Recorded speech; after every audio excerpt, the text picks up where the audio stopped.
सोमवार को पड़ने वाली अमावस्या को सोमवती अमावस्या के नाम से जाना जाता है। शास्त्रों में सोमवती अमावस्या को विशेष दर्जा दिया गया है। इस अमावस्या पर व्रत पूजन करने से बेहद पुण्य मिलता है।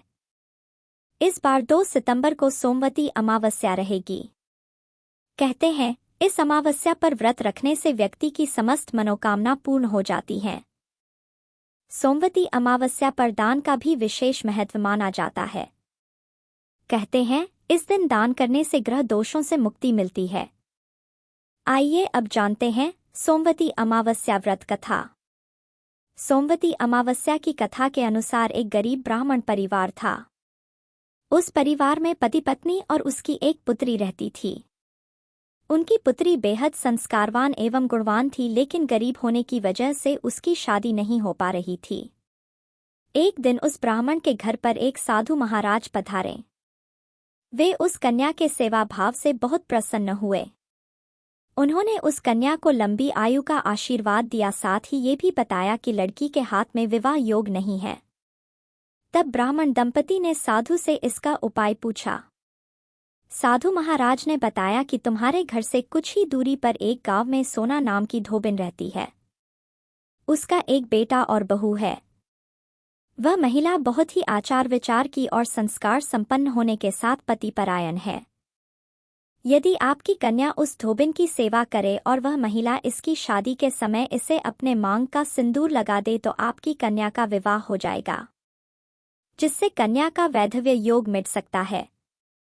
यह सुनकर ब्राह्मणी ने अपनी बेटी को धोबिन की सेवा करने के लिए कहा। अगले दिन से ही वह कन्या प्रातः काल उठकर सोना धोबिन के घर जाकर सारा काम करने लगी, लेकिन धोबिन के उठने से पहले ही अपने घर वापस आ जाती। एक दिन सोना धोबिन ने अपनी बहू से पूछा कि तुम सुबह उठकर घर का सारा काम कर देती हो और मुझे पता भी नहीं चलता।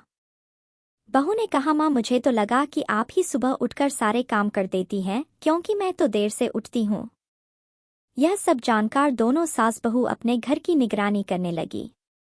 कई दिनों के बाद उस धोबिन ने देखा कि सुबह सुबह एक कन्या मुंह ढके उनके घर में आकर सारा काम करने के बाद चली जाती है। एक दिन जब वह कन्या काम करने धोबिन के घर से जाने लगी तो सोना धोबिन उसके पैरों पर गिर पड़ी। पूछने लगी कि आप कौन हैं और इस तरह से छुपकर मेरे घर की चाकरी क्यों करती हैं। तब कन्या ने धोबिन को साधु महाराज द्वारा कही गई सारी बात बता दी। सोना धोबिन कन्या की मदद के लिए तैयार हो गई। उस समय सोना धोबिन के पति थोड़ा अस्वस्थ थे। सोना धोबिन अपनी बहू से कहती है कि जब तक मैं वापस न आ जाऊं तुम घर पर ही रहना।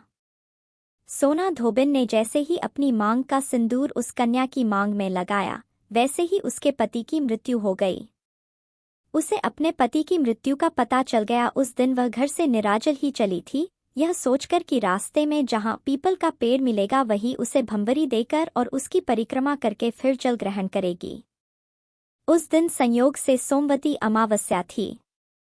धोबिन ने ब्राह्मण के घर मिले पुए पकवान की जगह ईंट के टुकड़ों से 108 बार भंवरी दी और साथ ही 108 बार पीपल के पेड़ की परिक्रमा भी की और उसके बाद जल ग्रहण किया।